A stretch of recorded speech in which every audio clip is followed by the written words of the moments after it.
Greetings and salutations to you all. I hope you are doing healthy and well and are happy as much as you can be during this time. Um, let's talk about some astrology though. And today is Friday, April 9th, Friday or Freya's Day, as Friday is named after. Freya is a goddess in the Viking pantheon. I highly suggest that you look into her. Very, very interesting woman. So let's talk about some astrology though. And I apologize for the lighting. It is nighttime, so I am recording this at night, and light in this room is truly awful. But hopefully, I can brighten it up a little bit. But okay, so let's get to it.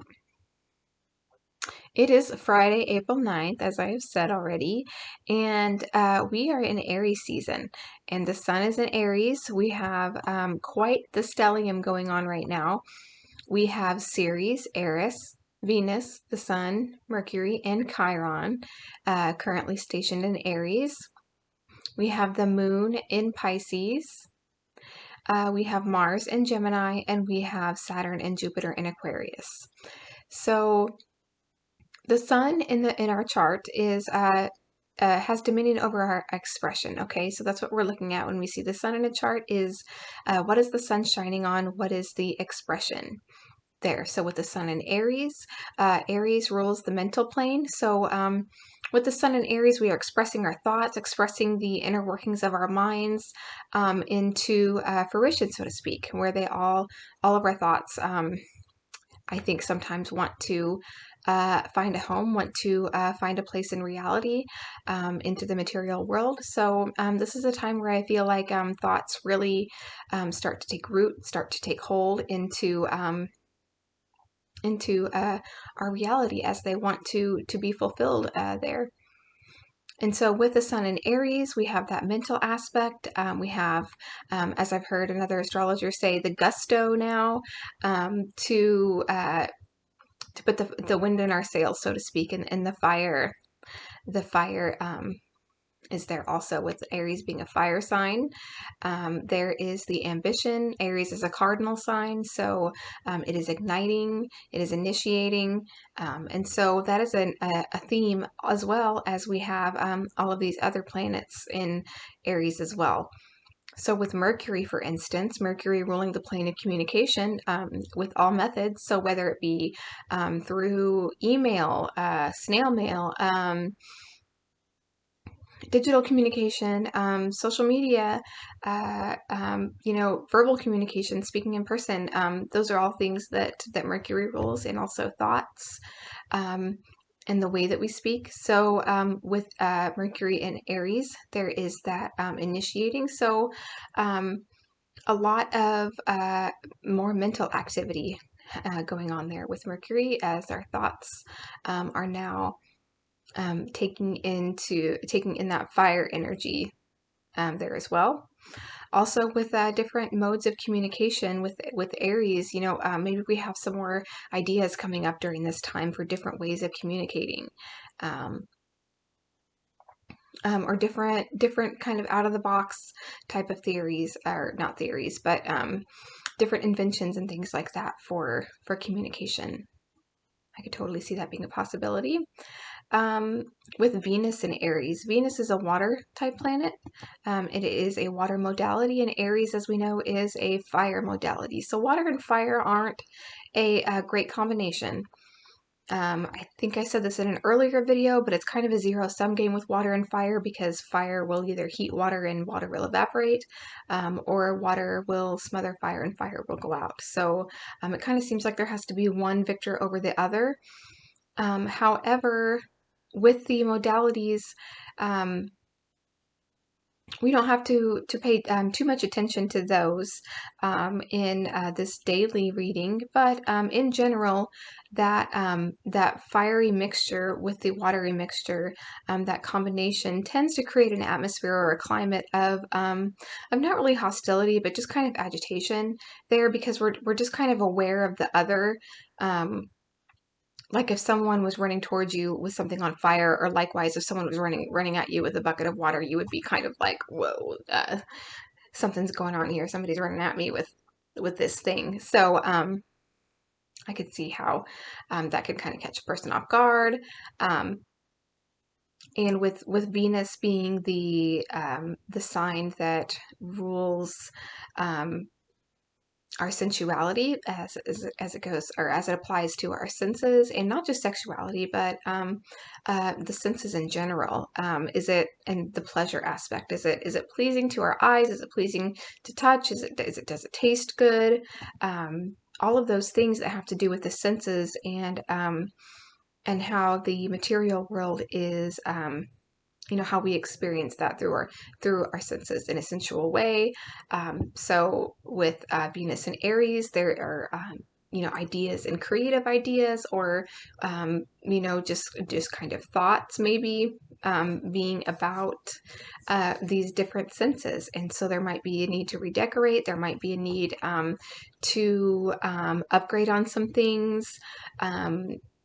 Usually around tax season, people can, get new cars, get upgrades on furniture and appliances and things like that. So, that kind of is Venus territory, in my opinion. When you're doing like, aesthetic upgrades is what I'm thinking of. Like when you're renovating your house and you're improving things and you're decorating, and those are kind of Venusian things. So with Aries there, that kind of mental energy, you have those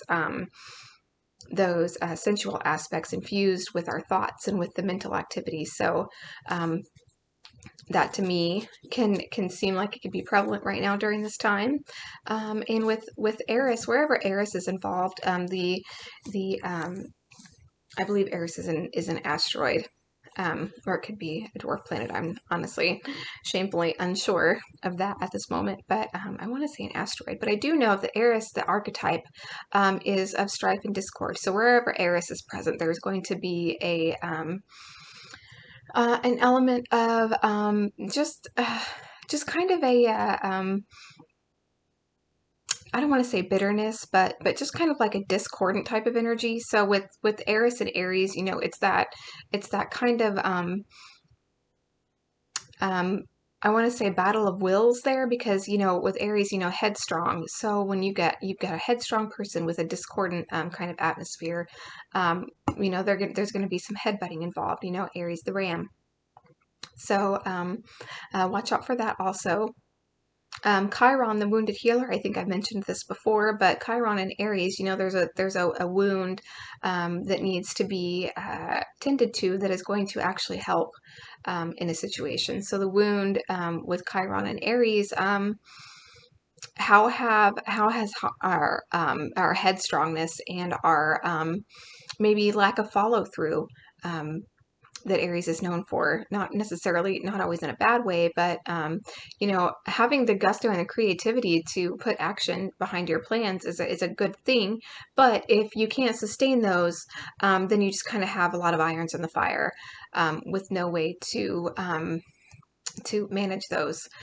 So with Chiron there, it's kind of the how have we been burned by, overextending ourselves and having so many irons in the fire, and how can we use that to help and heal ourselves in some way, something that needs to be healed with that aspect also. So something else to keep in mind. Now, Mars. We're going to move on to Mars now, and Mars is in Gemini. So, and Mars is sextile to 21 degrees. Let's see. Mars is sextile to the Sun and Venus, and loosely to Eris. So, with the Gemini air quality and Aries fire quality, the sextile there is pretty. It's a pretty chummy, harmonious energy. With the cardinal energy of Aries and the mutable quality of Gemini. Anytime you get a mutable energy, there's going to be that easygoing kind of transitional energy. Mutable, they're kind of up for, down, go with the flow with that, kind of like rolling with the homies. So, with Mars and Gemini, we've got the kind of back and forth going on with what our ambitions are. So we're expressing in Aries, we've got the mental fortitude, so to speak, for for getting some plans made. And then, Mars and Gemini, what are we going to do? Well, we're kind of going back and forth. We're not quite sure yet. There's some delays happening because, this, that, and the other. And then, so that's kind of a frustrating aspect of that placement. And then we have Jupiter and Saturn in Aquarius, which Aquarius is, despite its name, it is a water sign. It is a, no, water sign, oh my gosh, it is an air sign. It sounds like a water sign, but it's an air sign. And I believe that it is the uh, fixed quality of air, because Libra is cardinal and Gemini is mutable. So Aquarius is the fixed air quality. So and Aquarius being the water bearer, the sign of the collective of humanity. It's the sign of hopes and dreams. It is the sign of friendship. All things that kind of deal with exchanges between our world and community at large kind of fall under the Aquarius category. So when we have Saturn and Jupiter there, Saturn is our structure, I can't think of a better word than structure other than to be just redundant with that, but with it being our structure there as it applies to humanity, there's this restructuring that seems to be definitely happening with humanity. Pardon my cat as she tries to shred my blinds right now.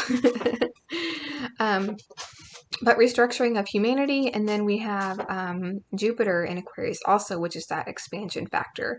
Now with Jupiter in Aquarius, our hopes and dreams are being expanded, our, friendship potentials are being expanded, but also with there too, with Saturn, we also have the Saturnian things like our work and duty and responsibilities as it applies to our role in humanity, how we're going to use that, and what we're going to work towards, because Saturn is always about what you're going to be working towards. So as long as, for the most part, we are following through with our plans, as Saturn is dictating, as all the planets are answering to Saturn in the sky right now, the efficacy of what we're doing. Because Saturn works in long-term goals. Now, is everything that hatches during this time going to be long-term? Definitely and probably not. But the test of time, Saturn, will be the determining factor there, so to speak. And so we have the moon in Pisces currently. And when we have the moon in Pisces, we really have to kind of remember that there is something hidden beneath the surface during this time. So there is always an aspect of something, some kind of emotion, some sort of I can't think of the word, je ne sais quoi. But there is something that is just hidden, for a lack of a better word, as Pisces rules the 12th house, which has to do with the things that we interact with that need to be channeled, such as art and dreams, and the metaphysical and the spiritual and things like that. So with the moon in Pisces, it becomes a time of emotional receptivity to these qualities, as they are both water signs and resonating well with a harmonious aspect there within. So moon in Pisces, a hidden aspect, maybe an emotion that's lurking beneath the surface that needs to be dealt with during this time. So just keep that in mind, and I hope that you go into this weekend with a positive mindset and ready to have some fun, and hopefully you get to participate in some fun activities over the weekend. So take care of yourself, take care of each other. I will see you soon.